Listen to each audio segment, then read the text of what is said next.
Hey everybody, I am John Knepper. I am the Trust and Connection Maximizer. Today we are talking about more ways to talk smart and how to have engaged conversation. There are rules to have engaged conversation. First of all, what do I mean by engaged conversation?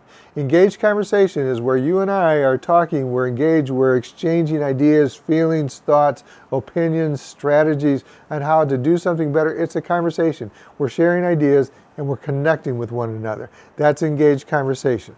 Now, the three rules are pretty simple. There are three rules. The first one is that you have to give up your personal agenda. You have to be willing to say that those things that you think are important, those things on your list, those things as a boss you might have to tell your team, as a leader you might have to tell your team, and in conversation you might feel are really important for the other person to get. You have to be willing to give those up. You have to say, maybe I'll talk about it later. Right now, here's the mantra. It's not about me. An engaged conversation, it's about the other person. You're inviting them to step into your listening where you are the listener. They're going to be the one where the focus is. They're going to be the one where the spotlight is. Okay, so you have to be willing to give up those things that you feel are really important. Number two, you have to be willing to follow that person in the conversation, not lead. So you might think they have to go this way. In reality, they need to go this way. In an engaged conversation, it's not about me, it's about them, and I have to be willing to follow.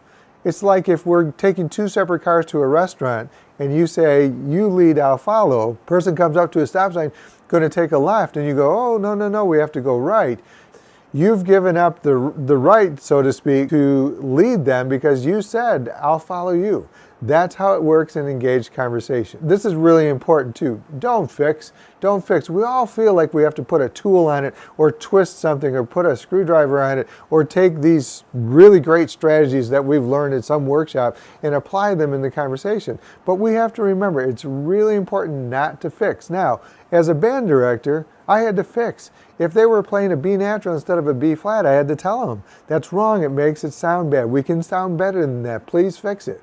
That was my job, I had to fix them. We know that plumbers fix. We know that doctors fix. We also know in engaged conversation, we have to resist at all costs the urge to fix them because they're not talking to us because they need to be fixed. They're talking with us because they have a story to tell, and we have that responsibility to just let them tell the story and not fix it.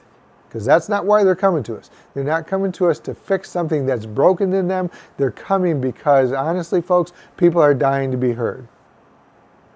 Okay, now there is actually a fourth rule. I know I said three, but it's math, okay?